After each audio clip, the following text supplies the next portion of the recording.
सितंबर का महीना था। काली अंधेरी रात थी। धीरे धीरे हवा की ठंडी लहरें आ रही थीं। आकाश में बिजली चमक रही थी। महेंद्र चाचा अपने घर से दूर अपने खेत में खाट पर सोए हुए थे। उनका खेत गांव के तालाब के पास था। बारिश के कारण पूरा तालाब भर गया था और खेत में घास भी ज्यादा हो गई थी। अंधेरे में ये सब कुछ ज्यादा ही डरावना लग रहा था। उस तालाब के किनारे आम के 6-7 बड़े बड़े पेड़ थे। आम के पेड़ की डालियों की आवाज भी काफी डरावनी लग रही थी।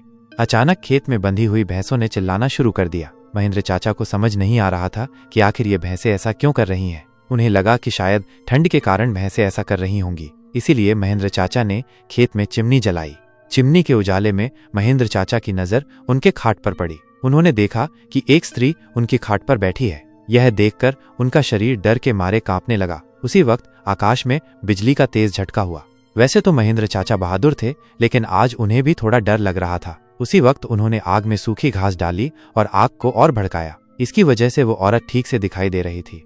महेंद्र चाचा ने डरते हुए पूछा, कौन है तुम? पर सामने से कोई प्रतिक्रिया नहीं मिली। इसीलिए महेंद्र चाचा अचंभित रह गए। उनकी समझ में कुछ नहीं आ रहा था। वह खड़े हो गए और एक बड़ी लकड़ी हाथ में लेकर बोले, कौन हो तुम? तुम्हें क्या लगता है कि मैं तुमसे डर गया हूँ? लेकिन सच तो ये था कि महेंद्र चाचा अंदर से पूरी तरह से डर के मारे कांप रहे थे। उनका ये गुस्से वाला रूप देखकर वह स्त्री खड़ी हो गई और जोर से बोली, क्या तुम मुझसे नहीं डरते? महेंद्र चाचा ने हिम्मत करके कहा, यहाँ से चली जाओ, वरना ये लाठी से मार मार के तेरा सिर फोड़ दूंगा। इतना कहते ही महेंद्र चाचा ने लाठी उठाई और उसी वक्त उस औरत ने आवाज लगाई, अब तू मुझे मेरे ही घर से बाहर निकालेगा? यहाँ पर तो मेरा बचपन गुजरा है। ये मेरा ही घर है। मैं यहाँ सालों से रह रही हूँ। यह सुनकर महेंद्र चाचा का डर और गुस्सा दोनों ही शांत हो गए। उन्हें लग रहा था कि मेरे सामने जो औरत खड़ी है उसे मैं जानता हूँ। उसकी आवाज भी जानी पहचानी लग रही थी। महेंद्र चाचा सोचने लगे कि आखिर ये औरत है कौन? अगर मैं इस औरत को जानता हूँ तो आखिर ये इतनी भयानक और विकराल रूप में क्यों है? अचानक उन्हें याद आया, अरे ये तो ज्योति है, मेरी बड़ी बहन। बचपन में मैं और ज्योति साथ में ही खेत में चारा काटने का काम करते थे।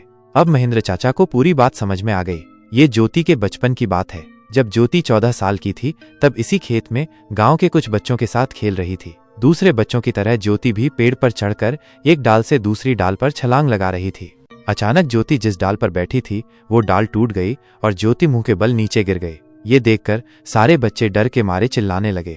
बच्चों के चिल्लाने की आवाज सुनकर बड़े लोग वहां पहुंचे और ज्योति को उठाकर अस्पताल ले गए। लेकिन तब तक काफी देर हो चुकी थी। ज्योति की मौत हो गई थी। महेंद्र चाचा को ये सारी बातें याद आ गईं और वो सीधे ज्योति के पास जाकर रोने लगे। जब यह बात गांव वालों को पता चली तो सारे गांव वाले चौंक उठे। वास्तव में वह ज्योति ही थी।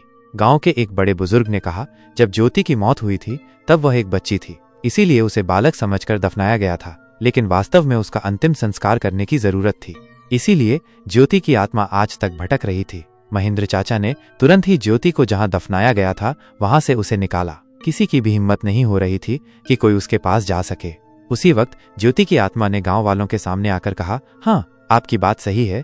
मैं मर चुकी हूँ। आप लोगों को मुझसे डरने की जरूरत नहीं है। मैं अभी भी इसी गांव की बेटी हूँ, लेकिन मैं आज तक भटक रही हूँ। मुझे मुक्ति दीजिए।